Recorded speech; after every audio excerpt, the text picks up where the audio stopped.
Hi guys, so excited to start this new book with you. This is called Bridge to Terabithia. It's by Catherine Patterson. This is the book cover, in case you're wondering what that looks like. And we're going to start with chapter 1, Jess Oliver Aarons Jr. Barum, barum, barum, barrippity, barrippity, barrippity, barrippity. Good.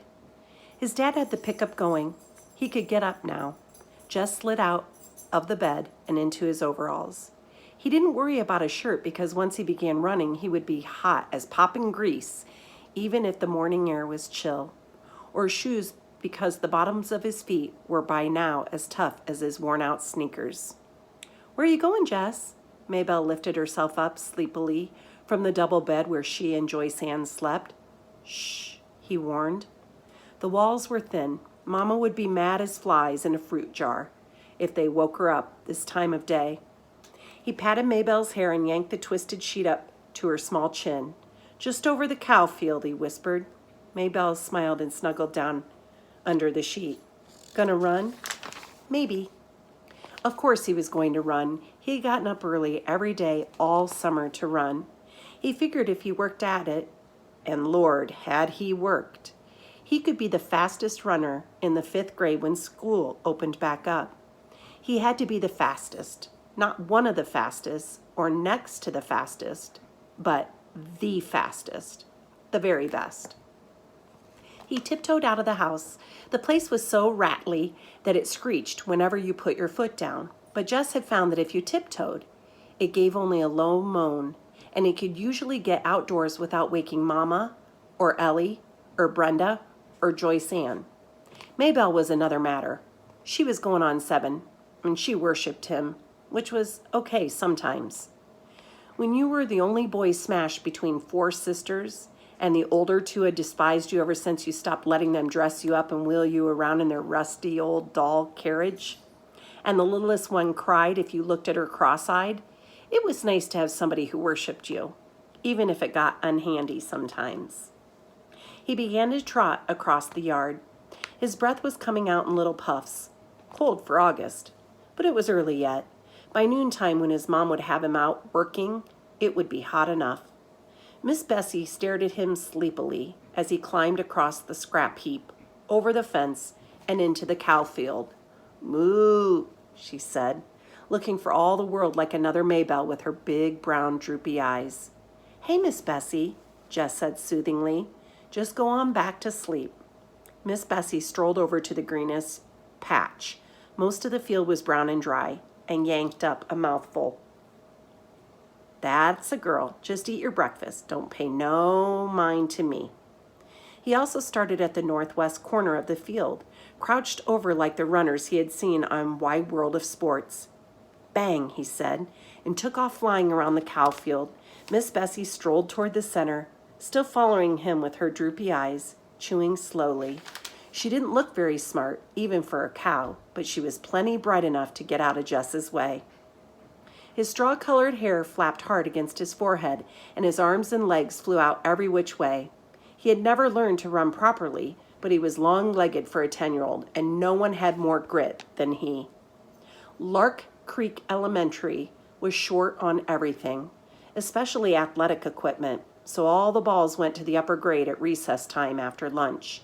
Even if a 5th grader started out the period with a ball, it was sure to be in the hands of a 6th or 7th grader before the hour was half over. The older boys always took the dry center of the upper field for their baseball games, while the girls claimed the small top section for hopscotch and jump rope and hanging around talking. So the lower grade boys had started this running thing.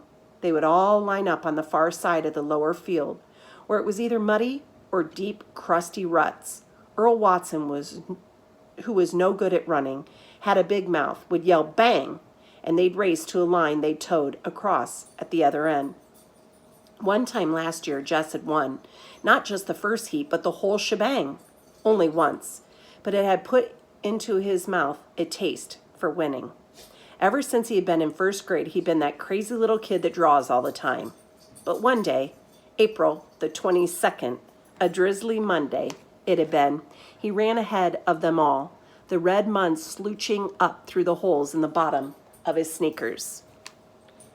Isn't that cool that this is also April 22nd? For the rest of the day and until after lunch on the next, he had been the fastest kid in the 3rd, 4th, and 5th grades. And he only was a 4th grader. On Tuesday, Wayne Pettis had won again as usual. But this year, Wayne Pettis would be in 6th grade. He'd play football until Christmas and baseball until June with the rest of the big guys. Anybody had a chance to be the fastest runner, and by Miss Bessie, this year it was going to be Jess Oliver Aarons, Jr. Jess pumped his arms harder and bent his head for the distance fence. He could hear the 3rd grade boys screaming him on. They would follow him around like a country music star. And Maybelle would pop her buttons. Her brother was the fastest, the best. They ought to give the rest of the 1st grade something to chew their cuds on. Even his dad would be proud. Jess rounded the corner. He couldn't keep going quite so fast, but he continued running for a while. It would build him up. Maybelle would tell Daddy, so it wouldn't look as though he, Jess, was a bragger. Maybe Dad would be so proud he'd forget all about how tired he was from the long drive back and forth to Washington and the digging and hauling all day. He would get right down on the floor and wrestle, the way they used to. Old Dad would be surprised at how strong he had gotten in the last couple of years. His body was begging him to quit, but Jess pushed it on. He had to let that puny chest of his know who was boss. Jess, it was Maybelle yelling from the other side of the scrap heap. Mama says you gotta come in and eat now. Leave the milk until later. Oh, crud. He'd run too long. Now everyone would know he'd been out and start in on him. Yeah, okay. He turned, still running, and headed for this scrap heap. Without breaking his rhythm, he climbed over the fence, scrambled across the scrap heap, thumped Maybelle on the head, ow, and trotted onto the house. Well, look at old Mr. Big O Olympic Star, said Ellie, banging 2 cups onto the table so that the strong black coffee sloshed out. Sweating like a knock-kneeled mule. Jess pushed his damp hair out of his face and plunked down on the wooden bench. He dumped 2 spoonfuls of sugar into his cup and slurped to keep the hot coffee from scalding his mouth. Ooh, Mama, he stinks. Brenda pinched her nose with her pinky crooked delicately. Make him wash. Get over here to the sink and wash yourself, his mother said without raising her eyes from the stove, and step on it. These grits are scorching the bottom of the pot already. Mama, not again, Brenda whined. Lord, he was tired. There wasn't a muscle in his body that didn't ache. You heard what Mama said, Ellie yelled at his back. I can't stand it, Mama. Brenda again. Make him get that smelly self off his bench. Jess put his cheek down on the bare wood of the tabletop. Jessie, his mother was looking now, and put on a shirt. Yes. He dragged himself to the sink. The water he flipped on his face and up his arm prickled like ice. His hot skin crawled under the cold drops. Maybelle was standing in the kitchen door watching him. Get me a shirt, Maybelle.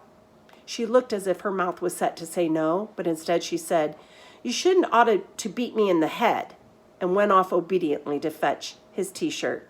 Good old Maybelle. Joyce Ann would have been screaming yet from that little tap. 4-year-olds were a pure pain. I got plenty of chores needs doing around here this morning, his mother announced as they were finishing the grits and red gravy. His mother was from Georgia and still cooked like it. Oh, Mama!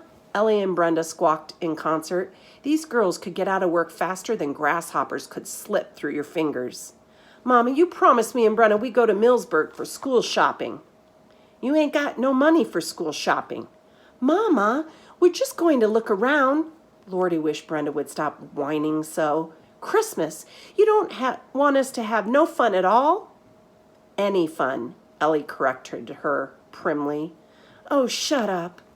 Ellie ignored her. Ms. Timmons is coming by to pick us up. I told Lolly Sunday you said it was okay. I feel dumb calling her and said that you changed your mind. Oh, all right, but I ain't got no money to give you. Any money, something whispered inside Jess's head. I know, Mama. We'll just take the $5 Daddy promised us. No more than that. What $5? Oh, Mama, you remember. Ellie's voice was sweeter than a melted Mars bar. Daddy said last week we girls were going to have something for school. Oh, take it, his mother said angrily, reaching for her cracked vinyl purse on the shelf above the stove. She counted out 5 wrinkled bills. Mama, Brenda was starting again, can't we just have one more? So it'll be 3 each? No. Mama, you can't buy nothing for $2.50. Just one little pack of notebook paper's gonna up. No.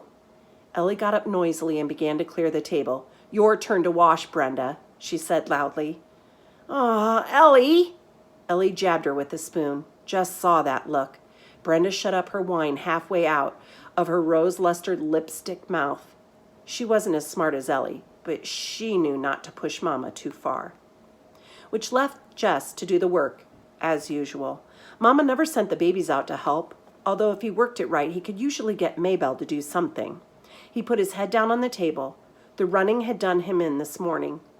Through his top ear came the sound of the Timminsons' old Buick. Wants oil, his dad would say, and the happy buzz of voices outside the screen door as Ellie and Brenda squashed in among the 7 Timminsons. All right, Jess, get your lazy self off that bench. Miss Bessie's bag is probably dragging ground by now, and you still got beans to pick. Lazy. He was the lazy one. He gave his poor dead weight of a head 1 minute more on the tabletop. Jessie! Okay, Mama, I'm going. It was Maybelle who came to tell him in the bean patch that people were moving into the old Perkins place down on the next farm. Jess wiped his hair out of his eyes and squinted. Sure enough, a U-Haul was parked right by the door, one of those big jointed ones. These people had a lot of junk, but they wouldn't last. The Perkins place was one of those ratty old country houses you moved into because you had no decent place to go and moved out as quickly as you could.